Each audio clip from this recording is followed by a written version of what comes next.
Olá, amigos do canal Em Família. É um privilégio estarmos juntos mais uma vez aqui, termos a sua companhia para esse estudo dessa semana 10, lições do passado, para darmos continuidade a esse estudo, com o estudo deste domingo, 3 de março, a incansável fidelidade do Senhor.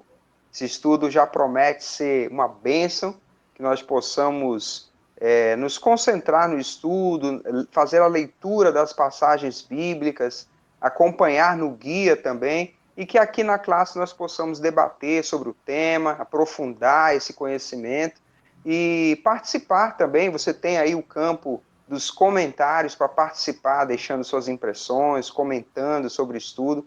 Fique à vontade para participar conosco.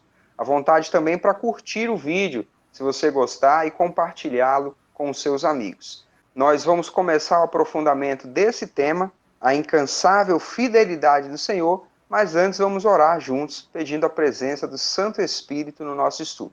Oremos. Pai eterno, Deus de amor, Santo Espírito, te oramos para que neste momento nós sejamos abençoados com a tua presença, para que nós tenhamos entendimento e poder para praticar essas lições nas nossas vidas. Que esse estudo possa nos trazer muitas lições que vêm direto do teu trono de graça. Nós te oramos em nome de Cristo Jesus. Amém. E nós iniciamos o estudo dessa lição de domingo trazendo a pergunta número 1. Ela é baseada no Salmo 78. Leia o Salmo 78. A pergunta: quais três épocas históricas principais são destacadas no Salmo? É a primeira pergunta. E a segunda: que lições recorrentes Asaf tira de cada período? É a segunda pergunta. O Alexandre vai ler para nós alguns textos que nós separamos para poder deixar uma sugestão de resposta. Vamos à leitura então. Nós escolhemos aqui alguns versículos. Vamos ler primeiro o verso 12 do Salmo 78. Diz assim: Deus fez prodígios na presença de seus pais, na terra do Egito, no campo de Zoan. O próximo versículo, o 54 e o 55. Nós lemos assim: Levou-os até a sua terra santa, até o monte que a sua mão direita adquiriu. Da presença deles expulsou as nações, cuja região repartiu com eles por herança, e nas suas tendas fez habitar as tribos de Israel. E os próximos versículos, aos 70 e 71, que nós lemos assim: Também escolheu o seu servo Davi e o tirou do aprisco das ovelhas, do cuidado das ovelhas e suas crias, para ser o pastor de Jacó, seu povo, e de Israel, sua herança. Então, a partir da leitura que o Alexandre fez, nós podemos deixar como sugestão de resposta a primeira parte da pergunta: quais três épocas históricas são apresentadas, destacadas nesse salmo? Nós deixamos como sugestão de resposta o Êxodo, a conquista de Canaã e o estabelecimento do trono de Davi. A segunda pergunta: que lições recorrentes Asaf tira de cada período?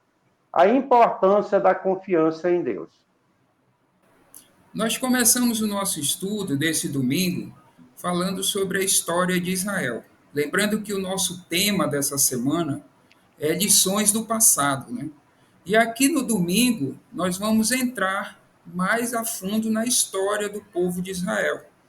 E a autora ela começa aqui colocando para nós a diferença, né, entre a fidelidade de Deus para com o povo e a infidelidade do povo para com Deus. No livro dos Salmos, inclusive no Salmo 78, quando você fizer a leitura, você vai poder observar muito bem isso destacado ali no Salmo. O nosso estudo ele segue também nos mostrando que essas histórias, a história do povo, ela serve para o nosso ensino, para que as próximas gerações não repitam os mesmos erros, né? Que aprendam com os erros do passado. Esse é o objetivo, né, desses salmos. Inclusive a autora ela coloca que esses salmos é como se fossem parábolas, né? Nós vimos também que os salmos, muitos salmos, têm um aspecto profético. E Jesus citou esse salmo lá em Mateus, quando ele diz que ele ensinava por parábolas. Então, o Salmo 78 também é como se fosse uma parábola. Nós precisamos ler a história e tirar lições para a nossa vida.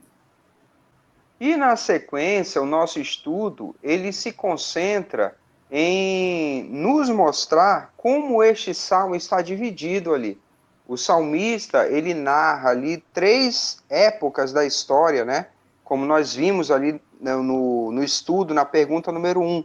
E aqui ele discrimina para a gente exatamente quais são os versículos em que cada uma dessas épocas é citada. E a primeira época que é trazida é o Êxodo, né? Ele narra ali diversos episódios do Êxodo, como Deus tirou o povo de Israel de maneira sobrenatural, maravilhosa, do cativeiro egípcio. A segunda época mencionada é a conquista, o assentamento em Canaã, a terra prometida por Deus. E o terceiro, no final já do capítulo, nós temos 3 versículos ali, um pouco mais, falando sobre o trono de Davi, sobre a sua linhagem no trono do povo de Deus.